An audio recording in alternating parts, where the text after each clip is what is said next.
तो I hope आप लोगों ने अपना यूपी पुलिस कांस्टेबल का जो एडमिट कार्ड है वो डाउनलोड कर लिया होगा। कल रात से लिंक एक्टिवेट हो गया है। स्टार्टिंग में वेबसाइट क्रैश हो रही थी, लेकिन अभी प्रॉपर चल रही है। आप लोग अपना जो एडमिट कार्ड है वो सही ढंग से डाउनलोड कर सकते हैं। ठीक है, अब आप सभी लोगों के लिए कुछ महत्वपूर्ण चीज़ें हैं, महत्वपूर्ण सूचना है जो कि आप सभी लोगों को नहीं करना, नहीं तो आप लोग एग्जाम से बाहर हो जाओगे। जी हाँ दोस्तों, इससे पहले ये देख लो कि आपको कैसे करना है। तो ये यहाँ पर सिंपल जो रजिस्ट्रेशन नंबर, जब आप आवेदन करते हो तो वहाँ पर एक रजिस्ट्रेशन नंबर मिलता है, तो वो डालना होगा।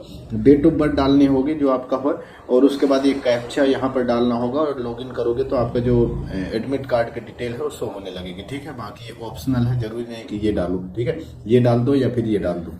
चलिए आगे बढ़ते हैं। कुछ आप सभी लोगों के लिए महत्वपूर्ण सूचना है। तो देखो, जो अभ्यर्थी एडमिट कार्ड डाउनलोड कर रहे हैं या फिर एग्जाम देने जा रहे हैं, उन लोगों को भर्ती बोर्ड की तरफ से बार बार सारी चीज़ें बताई जा रही हैं और कहा जा रहा है कि अगर कोई ऐसा गड़बड़ करता है या मिस्टेक करता है या कुछ नहीं करता तो फिर वो एग्ज़ाम से वंचित हो जाएगा। तो देखो, जब आप एडमिट कार्ड डाउनलोड करोगे तो आपको एग्ज़ाम सेंटर में रिपोर्टिंग टाइम दिया होगा। अब जैसे ये कैंडिडेट का जो एग्ज़ाम है वो 3 बजे से है। ठीक है, 17 तारीख को 3 सेकंड पाली में एग्ज़ाम है। तो इस कैंडिडेट का जो रिपोर्टिंग टाइम दिया गया है वो 2 घंटे पहले यानी 1 बजे दिया गया है, और गेट क्लोजिंग टाइम जो दिया गया है वो 2:30 बजे दिया गया है। मतलब कि आधे घंटे पहले आप लोगों का जो गेट है वो बंद हो जाएगा, उसके बाद फिर आप लोग इंटर नहीं कर पाओगे। तो ये चीज़ आप लोग ध्यान देना। ठीक है, कि आप लोग अपने एग्जाम से एक दिन पहले अपने एग्जाम सेंटर पे पहुंच जाना, ताकि किसी भी प्रकार की कोई दिक्कत ना हो, समय से आप लोगों को अपना एग्जाम सेंटर मिल जाए। सारी चीज़ें बताई गई हुई। हमारे बेस एग्जाम होगा, 150 क्वेश्चन पूछे जाएंगे, 120 मिनट मिलेंगे, 0.5 की माइनस मार्किंग होगी। यहाँ पर एक चीज़ ये बताया गया है कि अगर कोई क्वेश्चन किसी भी प्रकार का उसमें डाउट्स होता है या फिर समझ में नहीं आता, तो उस बेस पर जो इंग्लिश में लिखा होगा जो क्वेश्चन वो मान्य होगा, हिंदी वाला मान्य नहीं होगा। ठीक है, तो ये चीज़ भी आप लोग नोट करना। अगर किसी क्वेश्चन में अगर आप लोग कन्फ्यूजन समझ में आती है तो एक बार इंग्लिश में देख लेना कि अगर वो प्रॉपर इंग्लिश में समझ आ रहा है तो इंग्लिश वाला मान्य होगा। ठीक है, एंड उसके बाद सारी चीज़ें आप लोगों को लेकर के पहुंचना है अपने एग्जाम सेंटर में, और गेट बंद होने से पहले आप लोगों को इंटर कर जाना है। अगर एक बार गेट बंद हो जाएगा तो किसी भी तरह आप लोगों को अंदर जाने नहीं दिया जाएगा।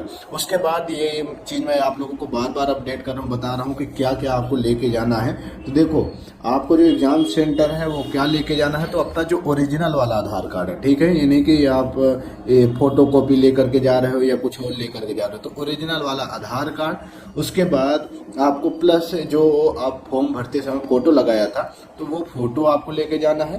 हाँ, और उसके बाद दो क्या 3-4 पिन लेके जाना। ठीक है, मेन जो ओरिजिनल आधार कार्ड है ये जरूर ले जाना। यहाँ पे क्लियर माना गया है कि मूल PAN card, passport, driving licence, e Aadhaar की कॉपी, हार्ड कॉपी अनुमान्य है। ठीक है, आपको वैध सिर्फ ये चीज़ लेकर के जाना। ठीक है, बाकी और किसी भी प्रकार की चीज़ें ले जाने की जरूरत नहीं है। मेन ओरिजिनल आधार कार्ड, फोटो और आपका पेन। एंड उसके बाद फिर जो आप एग्जाम सेंटर में इंटर करोगे तो पहले एक तो बायोमेट्रिक होगा, ये तो पहले से ही होता आ रहा है, लेकिन ये आइरिस और फोटोग्राफ ये आपका एक्स्ट्रा ऐड किया गया है। आइरिस मतलब कि आपको आंखों को मतलब स्कैन किया जाएगा, और जो आपको फोटोग्राफ है वो लिया जाएगा। इस बार ये 2 चीज़ अलग से जोड़ दी गई है। क्यों? क्योंकि एआई का भी यूज हो रहा है ना, कि अगर किसी ने गड़बड़ किया होगा तो पहला पकड़ा जाएगा। ठीक है, तो ये 2 चीज़ एक्स्ट्रा रखी गई है। ठीक है, पहचान पत्र में अगर पहचान पत्र और आपका जो एडमिट कार्ड है उसमें डिटेल अलग अलग होती है, तो भी आपको अनुमति नहीं मिलेगी एग्जाम सेंटर में घुसने की। ठीक है, उसके बाद परीक्षा समाप्त होने तक किसी अभ्यर्थी को परीक्षा कक्ष से बाहर अनुमति नहीं दी जाएगी। सभी कैंडिडेट एक साथ बाहर आएंगे। ठीक है, किसी को आगे पीछे नहीं भेजा जाएगा। आप लोगों का जो एग्जाम टाइम या सेंटर वो भी बदलना नहीं जाएगा, जो है वही रहेगा। अभ्यर्थियों को सलाह दी जाती है कि एक दिन पहले ही आप लोग अपना जो एग्जाम सेंटर है वो पहुंच जाएं, ताकि किसी भी प्रकार की दिक्कत इश्यू ना हो।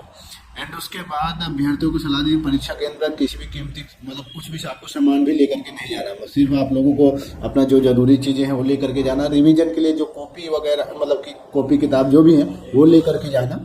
एंड उसके बाद एग्जाम सेंटर में ये तो सभी को पता है कि भैया कोई कुछ भी चीज़ें अंदर अलाउ नहीं होती, आपका बेल्ट वगैरह भी नहीं लगेगा।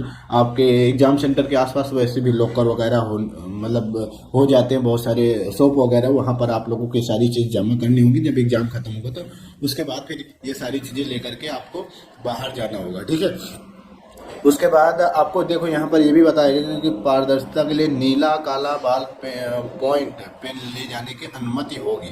तो इसके अलावा और कुछ नहीं, पेंसिल स्याही स्केच ये सब नहीं ले जाना, सिर्फ और सिर्फ जेल पेन भी मत ले जाना, ठीक है।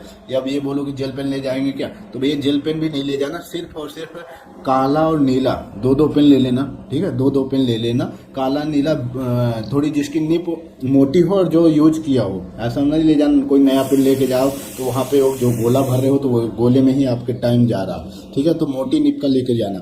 उसके बाद सारी चीज़ें बताई गई, शांति व्यवस्था वगैरह, और लास्ट में यही बोला गया है कि अगर कोई अभ्यर्थी अपने मन का करता है या इधर उधर कुछ भी करता है तो उसे सीधा एग्जाम से वंचित कर दिया जाएगा। तो ये सारी चीज़ें आपको वैसे पता ही है।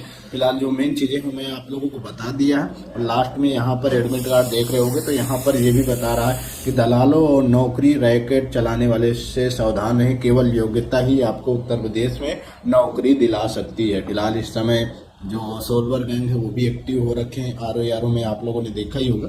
फिलहाल आप लोग सावधान रहिए, सतर्क रहे, रिवीजन जबरदस्त जोरदार करिए ताकि किसी भी प्रकार की कोई दिक्कत परेशानी ना हो और समय से आप लोग अपने जो एग्जाम सेंटर है वो पहुंच जाना। चलिए बाकी अपडेट के लिए आप लोग चैनल को जरूर सब्सक्राइब कर लो, साथ में नोटिफिकेशन बेल पे भी क्लिक कर लो ताकि जो भी अपडेट हो वीडियो आप लोगों तक टाइम पहुंचती रहे। धन्यवाद।